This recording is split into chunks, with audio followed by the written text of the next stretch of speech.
भी क्यों इतना लेट हुआ, ये जानना चाहूँगा। ये जो ये जो टेक्नोलॉजी है जनरेटिव एआई, ये काफ़ी रीसेंट टेक्नोलॉजी है। तो जो इसका जो पहला बिग कमर्शियल प्रोजेक्ट आया वो लास्ट ईयर नवंबर या दिसंबर में आया। हमने अराउंड मई, अप्रैल और around end of May, early June launch किया था ये। और उसके बाद हमने इंडिया में उसका एक्सपेरिमेंट करना शुरू कर दिया था एक्चुअली। तो जो इनिशियल जो टेस्ट किया था हमने इंडिया में वो स्टूडेंट्स, टीचर्स, प्रोफेसर के साथ किया था। लेकिन इन सारे प्रोजेक्ट को एंटरप्राइज ग्रेड बनाने में थोड़ा टाइम लगता है, जिससे कि बड़े बड़े बैंक यूज कर सकें, ऊबर यूज कर सके, सिटी बैंक यूज कर सके, स्टैंडर्ड चार्टर्ड यूज कर सके, तो उसके लिए थोड़ा टाइम लगता है। तो इसलिए जो है वो हमने 5-6 महीना वो टाइम लिया, क्योंकि उसको हम सिक्योर बना सकें, जिससे कि प्राइवेसी मेंटेन कर सकें, जिससे कि आपका डेटा सिक्योर रह सके।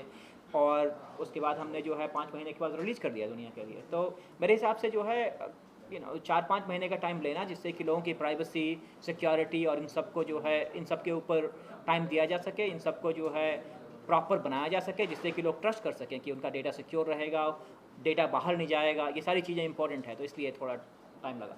क्या है, क्या कहेंगे इस प्रोडक्ट के बारे में? क्या है एक्जेक्टली, क्या आपने पेश किया है और कितना अलग है और उससे?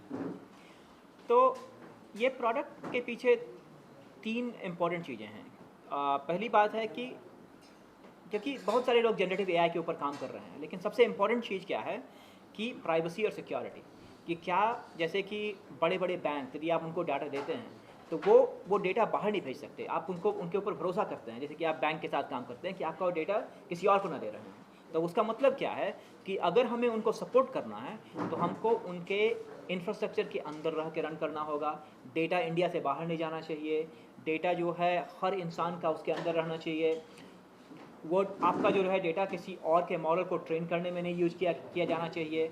आपका जो डेटा है वो जो है क्या कहते हैं, हम खुद ट्रेन ना करें, उसके लिए होना चाहिए। तो ये सारी चीज़ें, प्राइवेसी, सिक्योरिटी, एंटरप्राइज कंट्रोल, ये सारी चीज़ें जो है वो हम प्रोवाइड करते हैं in addition to all the capability that you saw. वो इंपॉर्टेंट है, जो कि बाकी लोगों का क्या है कि आप सिंपल जो है इंटरनेट के ऊपर क्वेश्चन पूछ सको तो वो जो है दे देगा। लेकिन वो डेटा जो आपके डॉक्यूमेंट के ऊपर हो, जो गारंटीड करे कि जो है जो आंसर है वो आपके डॉक्यूमेंट के ऊपर से ही आंसर हो, तो वो सारी गारंटी जो है ये प्रोडक्ट देता है। सर किस लैंग्वेज में रहेगा? कुछ लैंग्वेज वगैरह आपको बोले रहते हैं? तो ये जो प्रोडक्ट है ये सारे लैंग्वेजेज में जो है अवेलेबल है। तो आपने अगर डेमो देखा तो उसमें मैंने जो है डॉक्यूमेंट इंग्लिश में था और सवाल गुजराती में पूछा, और डॉक्यूमेंट मराठी में था और सवाल अंग्रेजी में पूछा। तो ये एक अच्छी चीज़ क्या है इस डॉक्यूमेंट, इस पर्टिकुलर प्रोडक्ट में, कि आपका जो लैंग्वेज का जो बैरियर है उसको वो बिल्कुल ख़त्म कर देता है। सर बहुत सारे जैसे ट्रांसलेट करते हैं हम लोग, तो उसमें सब जो वर्ड्स होते हैं बहुत सारे मीनिंग अलग हो जाते हैं, तो इसमें क्या डिफरेंस रहेगा? हाँ, तो मैं बताता हूँ। तो जो ट्रांसलेशन टेक्नोलॉजी जो रही है इसके पहले की, वो क्या करते हैं, एक एक सेंटेंस लेते हैं और वो सेंटेंस को ट्रांसलेशन करते हैं, ठीक है। तो उसमें क्या है कि आपके अगर कुछ गलतियाँ हुई तो एक सेंटेंस में वो गलतियाँ पकड़ना थोड़ा मुश्किल होता है। इसमें क्या होता है कि जो जनरेटिव एआई जो टेक्नोलॉजी है वो पूरे कॉन्सेप्ट को समझता है बेस्ड ऑन पूरा इनपुट, जो सारा जो इनपुट दिया है आपने या पूरे डॉक्यूमेंट को। और अगर वो आपको समझ में आ गया और उसके बाद आप आंसर कर रहे हो, तो ये एक्चुअली ये वर्ड टू वर्ड ट्रांसलेशन नहीं कर रहा है, ये उस कॉन्सेप्ट को समझ रहा है। जैसे कि आप मुझसे हिंदी में सवाल पूछे और मैं आपको अंग्रेजी में जवाब दूं, तो ऐसा नहीं मैं कर रहा हूँ कि मैं पहले हिंदी में जवाब निकाल रहा हूँ और अंग्रेजी में ट्रांसलेट कर रहा हूँ, ऐसा मैं नहीं कर रहा हूँ, राइट। मैं सोच रहा हूँ और डायरेक्टली इंग्लिश में बोल रहा हूँ, तो ये कॉन्सेप्ट वैसा है। तो इसमें ट्रांसलेट नहीं कर रहा है इस वर्ड को, इसमें क्या कर रहा है कि आपके उसको समझ रहा है और उसके बाद वो जनरेट कर रहा है। और इस वजह से जो है इसमें गलतियां कम होती है, और वो स्पेलिंग मिस्टेक और वो सब जो इनपुट में है वो आउटपुट में नहीं आता, क्योंकि ये वर्ड टू वर्ड ट्रांसलेशन नहीं कर रहा। सर अभी आपने वेबसाइट है कि आपकी ऊबर, स्टैंडर्ड चार्टर्ड सारा के हाँ हाँ। क्या टारगेट है आपका आगे चल के भविष्य में, किस तरह ज़्यादा से ज़्यादा? तो हमारा टारगेट ये है कि जितने भी इंडस्ट्रीज़ हैं, जैसे कि banking, insurance, government, health care, इन सब को जो है हम मोर एफिशिएंट बना सकें। क्योंकि इन सब ये सारी जो चीज़ें हैं ये जनरली किसको सर्व करती है, आप लोगों को, राइट। अगर ये सारे लोग जो है इन सब टेक्नोलॉजी को इस्तेमाल करना शुरू करें तो ये किसका फ़ायदा है, ये आप लोगों का। जैसे आप अगर लोन के लिए अप्लाई करते हैं, अगर आपको लोन 5 मिनट में मिले रादर देन जो है 5 हफ्ते में, तो सबको फ़ायदा है ना। अगर आप जब इंश्योरेंस क्लेम करते हो, अगर 3 महीने के बजाय वो 3 दिन लगे, तो ये सबको फ़ायदा है ना। तो हमारा क्या गोल है कि टू इनेबल जितने भी ऑर्गेनाइजेशंस हैं वो सारा ये प्रोडक्ट यूज़ करके सारी दुनिया को बेहतर सर्विस दे सकें। तो ये कंपटीशन है सर मार्केट में, एक से कंपटीशन है। स्टार्टिंग में लोग ऑफर देते हैं, पैसा ट्रांजेक्शन करो तो कुछ ऑफर बाद में बंद कर देता है, तो ये ऑफर आप भी दे रहे हो या बाद में बंद कर देंगे? तो हम जो है इस बिज़नेस में पिछले 7-8 सालों से हैं एक्चुअली, अगर आप देखोगे, और हमारे ये सारे कस्टमर्स हैं, बहुत सारे कस्टमर्स हैं पिछले 4-5 सालों के साथ काम कर रहे हैं। तो ये कोई ऐसा ऑफ़र नहीं है जो हम बंद करेंगे, क्योंकि ये कंप्यूटर साइंस में क्या है ना, आपको देखोगे हर साल चीज़ें सस्ती होती जाती हैं, बाकी चीज़ों में हर साल चीज़ें महंगी होती जाती है। तो एक्चुअली जो हमारा प्राइस है और हमारा जो प्रोडक्ट है हर साल थोड़ा सस्ता हुआ है, ना कि महंगा। तो और मेरे हिसाब से वो ट्रेंड चलता रहेगा। तो लॉगिन डिटेल्स बताइए, मतलब किस तरह लॉगिन कर सकते हैं, आपका जो वेबसाइट है Insta base, and what is the USP of this Insta base? तो लॉगिन करने के लिए आपको सिर्फ ईमेल और पासवर्ड की ज़रूरत है बस। और चार्जेस, बिकॉज अभी जो आता है कुछ दिन चलते हैं, 3 दिन यूज होने के बाद फिर उन लोग चार्ज करते हैं। हाँ, तो वो बेसिकली क्या है, पहला 500 क्रेडिट फ्री है, उसके बाद जो है हर क्वेश्चन डिपेंडिंग अपॉन कितने पेज के ऊपर पूछ रहे हो, तो उसके लिए वो जो है 8 या 9 पैसे लगते हैं, 7 या 8 पैसे पर क्वेश्चन के लिए। लेकिन आप सोचो कि आप जो है जैसे बड़ा सा लीगल डॉक्यूमेंट है, उसके ऊपर जो है आप सवाल पूछ रहे हो कि बताओ किसका की मुद्दा क्या है, 8 पैसा जो है काफ़ी सस्ता है। तो ऐसा नहीं है कि जो है बहुत महंगा है। तो जो क्रेडिट जो हम चार्ज कर रहे हैं वो हर क्वेरी के लिए जो है बहुत ही कम है। कितना डिफरेंट है Insta base with chat GPT, because दोनों एआई है। हाँ। आपको कितना इनका क्या कुछ चेंजेस है? हाँ, तो चैट जीपीटी जो है ना वो इंटरनेट के डेटा के ऊपर लिखा गया है। तो जैसे कि आपको सवाल पूछना है कि भाई इस चीज़ का सवाल बताओ, तो उसने जो इंटरनेट से सीखा है उसके ऊपर जवाब देता है। और चैट जीपीटी बहुत ही अच्छा टूल है। चैट जीपीटी एक बहुत ही अच्छा टूल है। उसमें जैसे गूगल सर्च आप करते हैं ना, तो इंटरनेट से रिजल्ट देता है, राइट। लेकिन अगर आपको जो है जैसे कि आपको जो है प्रॉपर्टी पेपर खरीद रहे हो और उसने सारा प्रॉपर्टी का जो है डॉक्यूमेंट दिया, आपको गूगल सर्च से आंसर नहीं मिलेगा ना कि इसमें क्या। आप लॉयर के पास जाओगे, बोलोगे भैया मेरा पेपर पढ़ो और बताओ कि इसमें सब ठीक ठाक है या नहीं, राइट। तो इंस्टाबेस क्या करेगा, आप इंस्टाबेस को अपना प्रॉपर्टी पेपर दोगे, वो आपके पेपर को पढ़ेगा और उसके हिसाब से आंसर देगा, वो इंटरनेट का आंसर नहीं देगा। तो ये डिफरेंस है, क्योंकि हमारा क्या मानना है कि इंटरनेट के लिए अच्छे टूल हैं, गूगल है, चैट जीपीटी है, वो काफ़ी अच्छे टूल हैं, लेकिन कोई ऐसा टूल नहीं बनाया गया है जो कि आपके डॉक्यूमेंट को समझे और जो आंसर दे वो बेस्ड ऑन आपके डॉक्यूमेंट के ऊपर दे। तो वो इंस्टाबेस करता है। टारगेट ऑडियंस वगैरह रखा है आप लोगों ने? क्या टारगेट ऑडियंस वगैरह रखा है क्या आपने? टारगेट ऑडियंस मतलब बैंक, इंश्योरेंस, जैसे बैंक जो है आपको लोन देता है आपके डेटा के ऊपर, इंश्योरेंस कंपनी आपका क्लेम डिसाइड करता है आपके डेटा के ऊपर, आपका डॉक्टर आपको मेडिकेशन देता है आपके हेल्थ हिस्ट्री के ऊपर। तो हमारे जो ऑडियंस जो हैं वो लोग हैं जो कि रियल टाइम में आपके हिस्टोरिकल जितने भी अनस्ट्रक्चर्ड डेटा है के हिसाब से आपको सर्विस देना चाहें, तो उसके लिए बनाया गया है ये। फीडबैक क्या मिला अब तक आपको?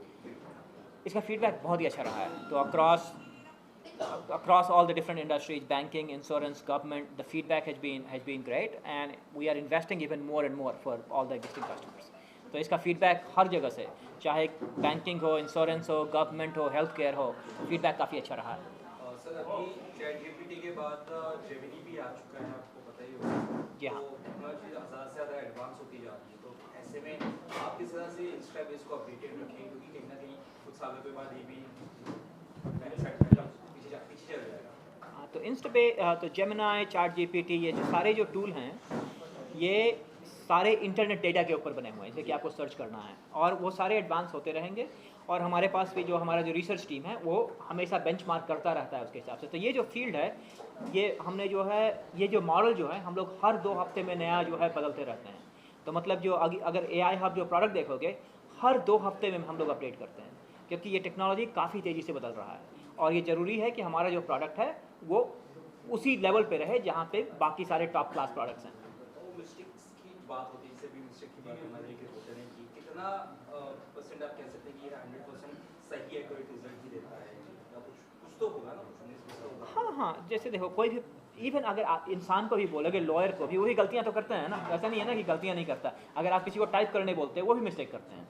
तो हमने जो देखा है टिपिकली जो है, जो इन जनरल जो है, जो हमने जब बेंचमार्क किया है, तो for most basic stuff like ये ह्यूमन से ज़्यादा बेहतर करता है, मतलब 97-98%। लेकिन ऐसी अच्छी बात क्या है इसमें कि अगर जो है इसको कोई चीज़ नहीं आती है तो ये आपको गलत आंसर नहीं देगा। ये बोलेगा कि भाई I can not answer you this question because I don't have the data available. तो ये बोलेगा कि now I give up and you have to do it yourself. So in particularly एक ऐप टाइप है जो इंटरनेट से connected नहीं है, राइट? इंटरनेट से कनेक्टेड नहीं ऐसा है, कुछ नहीं है। सिर्फ ट्रांसलेट कर होता है या कुछ Trans- कुछ बनाना है, कुछ मेरे पास है नहीं बैकअप, तो तो कुछ बनाना प्रेजेंटेशन वगैरह, तो वैसा कुछ बना सकता है। हाँ, हाँ। हम अगर टाइप करेंगे तो Correct। या तो एक- आपको डालना पड़ेगा? हाँ, तो एक क्लैरिफिकेशन मैं देना चाहता हूँ कि एक्चुअली काफ़ी लोग क्वेश्चन पूछ रहे हैं ट्रांसलेशन। ये ऐप का ट्रांसलेशन से कोई लेना देना नहीं है। तो ऐसा ये ट्रांसलेशन ऐप नहीं है, ये ऐप आपके डॉक्यूमेंट या आपका डेटा को समझता है और उससे आप जिस किसी भी लैंग्वेज में सवाल पूछो उसमें आंसर देता है। तो ऐसा कोई ट्रांसलेशन नहीं करे, समझ रहा है चीज़ें और उस answer basically under the hood क्या हो रहा है कि it has very deep understanding capability and then being able to answer any question. आप आंसर आप किसी अलग लैंग्वेज में पूछो तो बाय डिफ़ॉल्ट ट्रांसलेशन हो गया, तो आपको ट्रांसलेशन जैसा लग रहा है, लेकिन द कैपेबिलिटी क्या है कि deep understanding of your content. और आपने कहा ऐप भी बनाता है ये, हाँ, तो ऐसे बोलोगे कि भाई ये रिपोर्ट पढ़ो और मेरे लिए पावर पॉइंट प्रेजेंटेशन बना, तो पावर पॉइंट प्रेजेंटेशन बनाएगा। तो हमने काफ़ी इंडियन ऑर्गेनाइजेशन से बात की and we are very encouraged by seeing how many organisations want to be in the forefront of AI. सब लोग एआई अपने बिजनेस में लेना चाहते हैं ताकि वो ज़्यादा बेहतर कस्टमर सर्विस कर सके, उनका कॉस्ट भी कम रहे और नई नई चीज़ें दे पाए। तो we are seeing lot of excitement in India to adopt all of this and Indian companies are going ahead of the curve. We think we have all the right ingredients in India, we have the right people, we have the right technology, we have the right funding capabilities. तो फिर India के लिए तो sky is the limit and I think that we're excited to partner with Indian organizations to adopt AI. Sir tennis जो media है आपका expression क्या है? आई थिंक AI हब सबके लिए, आप जिससे पूछ रहे थे टारगेट ऑडियंस, तो मैं ये बताऊंगा कि आज आप ही लोगों ने डेमो देखा तो मैं दावे के साथ कहता हूँ कि आप घर पे जाके तो खुद एक बार इसको पक्का से कोशिश करेंगे क्योंकि आपके लिए भी यूज़फुल है। तो मैं ये मानता हूँ कि ये हर इंसान के लिए यूज़फुल है क्योंकि आपके वो सबसे पहले तो भाषा के बैरियर को तोड़ता है और ऑर्गेनाइजेशंस छोटे लेवल के हों या बड़े लेवल के हों, क्योंकि हम सारे सिक्योरिटी कंप्लायंट हैं, आपके डेटा को सिक्योर और सेफ रखते हैं, ये सबके लिए यूज़फुल है। और जो आज के दिन में स्टार्टअप्स हैं उनको अपने काम को ऑटोमेट करने के लिए बहुत ही मिनिमल टेक्निकल एक्सपर्टीज़ के साथ वो अपने प्रोसेस को ऑटोमेट कर सकते हैं जब जो भी डॉक्यूमेंट रिलेटेड हो। तो हम पूरे देश के startup, students, media people, lawyers सबको एनकरेज करते हैं कि आप एक बार AI हब ट्राई करिए, इस्तेमाल करिए और फीडबैक दीजिए, आपका काम इससे आसान होगा।